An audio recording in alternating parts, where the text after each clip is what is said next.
waxee loolu nag ma bëgg a ñëw ci ay quelques kàddu yoo xam ne du tontu waaye leeral la monsieur Amadou Ba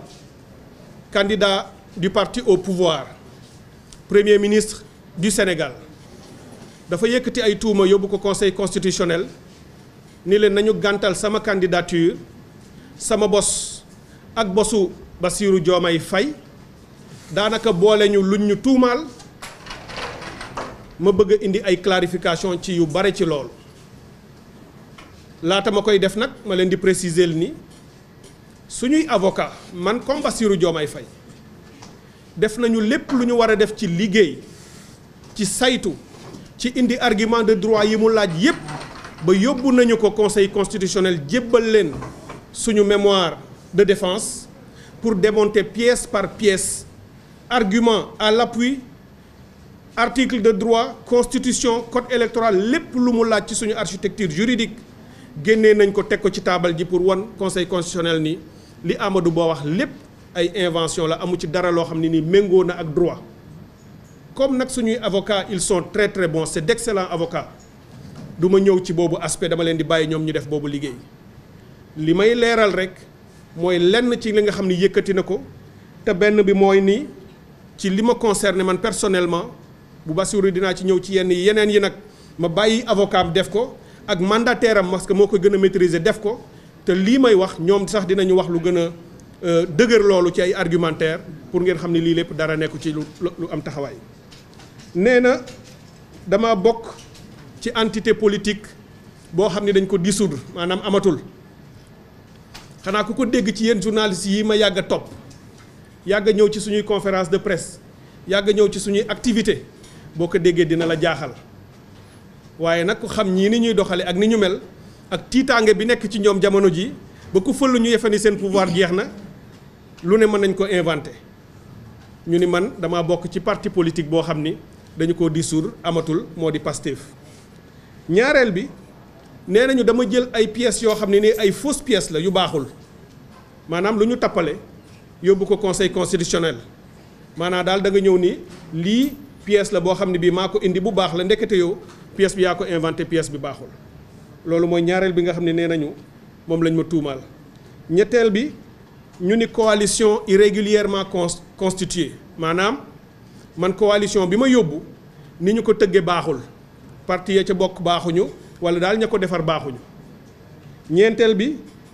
ñu ni non appartenance au parti ou à la coalition qui l'a investi maanaam bokkuma ci parti wala coalition bi nga xam ne moo ma investir ñeent yooyu daal mbokk yi excusez du peu nee nañu moom la ñu ma toppee ba ni sama candidature war nañ koo gàntal ma jàpp ni nag loolu sénégalais boo xam ni bii rek ànd nga ak tuuti gis-gis ak xam-xam ci ni politique di doxe ci réew mi ci ñaar fukki at yi ñu weesu wala fukki at yi sax gis sama trajectoire dafa lay doy sëkk pour nga xam ni amul benn ci lii boo xam ne bii dëgg la waaye dañ ciy sant yàlla waa avenir Sénégal bi ñu bëgg bi ñu convoqué suñu mandataire keroog conseil constitutionnel mu jóg di ca dem am na ci ñoo xam ne nelawuñu parce que ñu ngi naan gaañi lan la ñu gëstu ak lan la ñu war a gisal ndox ñoom xam nañu seen njiit wóolu nañ ko xam nañu ni amul benn boo xam ne gàkk-gàkk la bu ñu mën a teg sama kaw waaye nag àdduna wóorul tax ñu am ci tuuti njàqare lu ne ñu xalaat ko bi mu xëyee dem fa ñu jox ko këyit gi mu xool ko gis ci yii moom ci boppam dafa doon ree mu ne ñii de lii lañ ñu tuumaal waaye man bettu ma parce que yëg naa ni ci ay fan ci ginnaaw lu ñu man ci ay moyens ñu ngi ko doon def pour lëñ bët samay mbir am lu ñuy jeex pour am lu ñuy teg sama kaw lu dëgër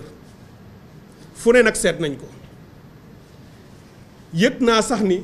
wër nañoo wër ba ñu ne leen Cheikh Tidiane Dièye mii dafa am nationalité française xam naa ni ñàkkul ci yéen ñu ko dégg ñu ni dama am nationalité française ñoom itam ñu jàpp ci rek mu mel ni os à ronger di ko wër pour xëy na fu ñu ma génneele sama carte d'identité wala passeport bu France wala leneen waaw koo xam ni alwaar gii la juddoo ca Ziguinchor Ndeye Fatou Diop Blondin mi wax na ko màgge Ziguinchor ma soo faa jóge ba ngay am 19 ou 20 ans bi ma amee baccalauréat dem université Saint-Louis ba am fa maîtrise jóge université de Saint-Louis dem jàngi non pas en France mais en Suisse. France ma su ma faa jànge ba ci sama liggéey sax bu ma fa dee dem du passé daanaka semaine def la may def ñibbisiwaat bu ñu ne woon sax xanaa am naa nationalité suisse mu yenu maanaa mu raisonnable mais ñu ni nationalité française laa am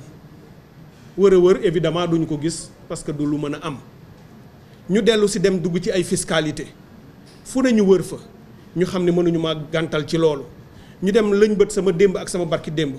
ma leen da ngeen di sodal seen bopp yàlla day mooy bind doomu aadama maa ngi koy sant yàlla ci loolu maa ngi sant sama ñaari wayjur ci bi ñu ma yaree ci njub ak ngor ak jom ba ma jombal sama bopp lenn li bu ñu waroon ba keroog ñu yegg yomal xiyaam lu ñuy teg ci man sama der lu ñaaw wala lu bon wala lu ma def wala lu ma wax duñ ko mës a gis ba ilaa yawmu diin duñ ko gis mukk loolu nag jaaxal leen ñu ni mais fu ñuy jaar ba gàntal ko rek seen expert politique yi daal di jóg ñu ni ko comme jege na saawaay mu di Ousmane Sonko ak parteem ba ñu ngi leen di jaxase ci lu baree bare nañu fa jaar rek taqal la leen boole leen taqal loolu ni parti dissous waaye mbokk yi loolu yomb naa teggi man 2002 laa ñibbisi fii au Sénégal ba ma jàngee ba noppi bi ma ñëwee mënoon naa dugg ci parti politique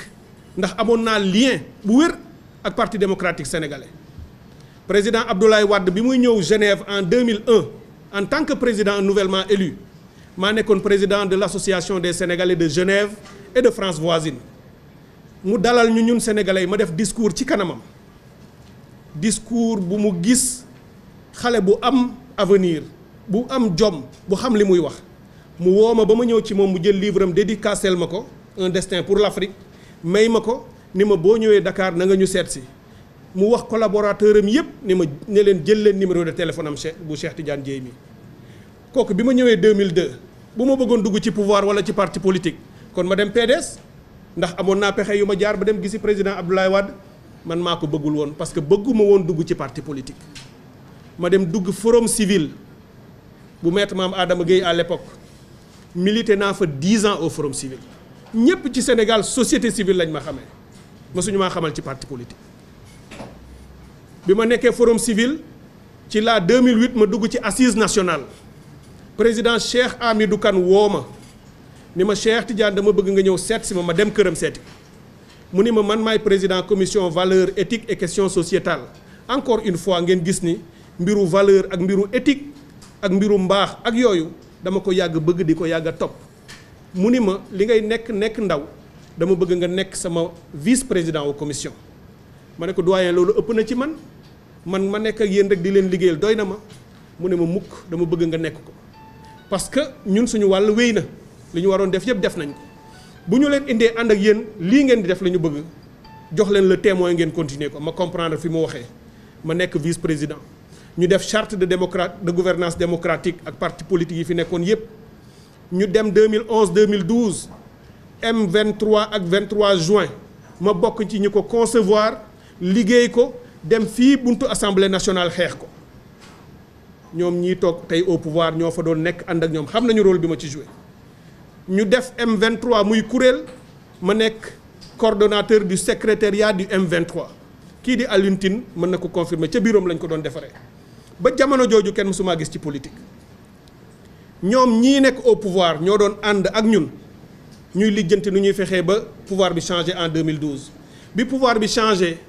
ñoom ci seen biir même bi ñu nekkee M23 ñu ngi ma doon wax est-ce que doo ñëw dugg APR ndax waa M23 ñu ci bari ñu ngi woon ci kuréel bi waaye ñu ngi woon ci parti politique man ni leen maay secrétaire coordonnateur u secrétariat bu M23 dama war a tëddee njaaxaanaay su ma bokkee ci APR réunion bu ma ñëw bu ma joxee membre APR plus de temps de parole ñu ne ma fa nga bokk moo tax te dama war a neutre et indépendant manifestation bu fi mas a am place de l'Obélisque maa koy organiser ak ñi ma àndal avec des preuves à l'appui ñi ko fekkee yépp mënoon nañ ko témoigner te masu ñoo def manifestation place de l'Obélisque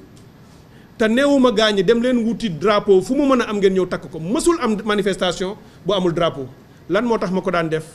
dama doon bëgg woon parti politique yi ak société civile ak ñeneen ñi ni yéen ñëpp mën ngeen bañ a déggoo ci ay xalaat waaye drapeau bi moo leen di réunir mën nañoo ànd ci xeexal pour notre république tout le monde peut en témoigner y compris président Macky Sall parce que ñoo fa daan nekk ak ay nitam ñu jóge ci 2012 ma ànd ak ñi ma war a àndal société civile ñu créé kuréel boo xam ni sax bu informel la bu tuddoon ci laa bokk ñu bari xamuñu liggéey boobu ñu def ba 2014 les candidats indépendants mënuñu woon dem élection locale te bokkuñu ci parti politique bu ñu amul récépissé amuñu woon droit dem ca ñun ñu ni loolu c'est une rupture d'égalité des citoyens devant la loi ñu créé kuréel bu tudd ci laa bokk def plaidoyer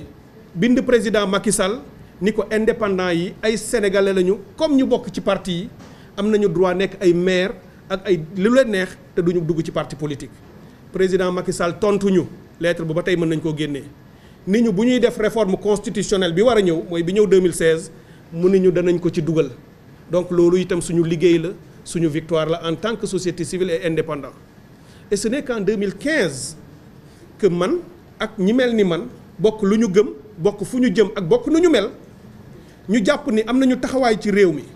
am nañu droit laaj baatu réew mi am nañu droit nekk ay maire ay député ak président de la république te soxla wu ñu dugg ci parti politique nañu def kuréel boo xam ne du doon parti waaye daf ñuy permettre ñu def politique d'autant que constitution Sénégal nangu na nga nekk maire te doo am parti nga nekk député te doo am parti ak nga nekk président en étant un indépendant comme constitution nangu na ko nañu defar suñu kuréel ci la ñu ànd ñun ñi ñu defar avenir Sénégal bi ñu bëgg muy plateforme politique indépendante bu musul bokk ci parti politique ay membres am musuñu bokk ci parti politique amuñu benn carte parti politique 2015 ba tey jii ñuy wax moom Amadou Ba mi man ni dama bokk ci Pastef conseil constitutionnel dañu ko naan rek indil ñu carte Pastefam indil ñu carte de membre bu wanee ni Cheikh Tidiane Dièye mii Pastef la bokk du ko mës a indi dinañ ko ni tiréel ñu organigramme ci parti boobu ngay wax bu wanee ni dafa bokk ci parti bi am ci responsabilité du ko mës a indi dinañ ko ne jox ñu ban preuve mooy wane ni Cheikh Tidiane Dièye bokk na ci parti bii di Pastef du ko mën a def li mu xam ni moom la def nag mooy mu anticiper xam ni danañ ko laaj mu dem wuti ay preuve yoo xam ni jébbal na leen ko ba noppi nee na leen nañu sukkandiku ci preuve yooyu le pour gàntal ma preuve baa ngi nii mbokk yi Amadou Ba candidat de Benno Bokk Yaakaar candidat premier ministre en campagne déguisé nee na man membre Pastef les patriotes la photo bii la génnee ni maa taxaw fii ci wetu Ousmane Sonko donc loolu doy na pour ñu ni man Pastef laa bokk mbokk yi photo baa ngi nii lii mooy preuve am nee na man Pastef laa bokk parce que dafa génnee photo jox ko conseil constitutionnel ne leen damaa photo wu ak Ousmane Sonko photo bii nag dafa am taarix histoire am lan la 2019 élection présidentielle ñun waa Avenir Sénégal bi ñu bëgg ñun ñoo toog ni dañu ne woon bépp campagne électorale bu am dinañ ci am candidat 2019 jot ñu waxtaan ci suñu biir ñu ni est-ce que danañu wut candidat pour 2019 ci la ñu ni dina xat pour ñu am candidat en 2019 danañu seet ku mën a ànd ak ñun ñu yóbbu la nekk jàppale la nga nekk suñu candidat en 2019 ci la ñu seet candidat yi fi nekkoon yépp ñu bari ñëw suñu siège wax ak ñun ñaan ñu pour ñu jàppale leen am na fi ay leader de haut rang yu réew mépp xam ñu ñëwoon seet si ñu suñu siège kenn ci ñoom nee na ma bi mu ñëwee xam naa ni yoruloo parti politique xam naa ni lii ngeen yor mouvement la xam naa ni bu dee mbooloo ay milliers yooyu du moom laa seet si ci yéen waaye dafa am crédibilité boo xam ne bëgg naa ko te yéen am ngeen ko dafa am constance ak ay valeurs yoo xam ne bëgg naa ñu nekk sama wet te yéen am ngeen ko dama bëgg ngeen jàppale ma lii la ñu boobu leader wax ñu ne ko dégg nañ la bi mu demee ñu waxtaane ko ñu ne ay valeurs yi mu gëm ci politique bokkul ak ñun valeurs yi ñu gën ci politique ci jamono jooju laa waxtaan ak Ousmane Sonko parce que xamante woon nañu déjà bu yàgg ndax bi ñuy sos Avenir Sénégal bi ñu bëgg en 2015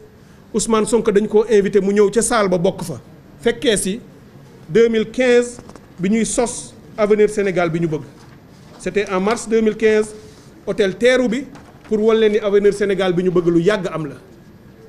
photo bii ngeen di gis mooy bis bi ñuy lancé avenir Sénégal bi ñu bëgg en 2015 Ousmane Sonko nous a fait l'amitié et l'honneur d'être venu dans la salle fekkee ko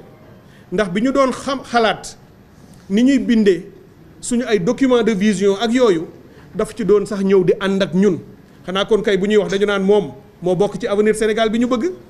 parce que bu ma génne woon suñu document de vision ngeen gis ci ay mbindam parce que conseil yi mu ñu jox la pour wan leen ni ñii génnee ni dañu bokk jàppale Ousmane Sonko parce que ñun bi ñu saytoo dañu ni Pastef la ñu bokkal gis-gis Pastef la ñu bokkal ay valeur Ousmane Sonko la ñu bokkal yoon comme jekku na pare na te ñun avenir suñu candidat parewul moom la ñuy jàppale ndax ñun amuñu obsession du pouvoir nous ne sommes pas des pouvoiristes ñëwuñu ci lii pour fëgg suñu dënn ni ñun rek ñoo mën a jiite réew mi ku ñu gis nga mën koo jiite ñu xam ne jekku nga ci avancé lépp lu ñu mën a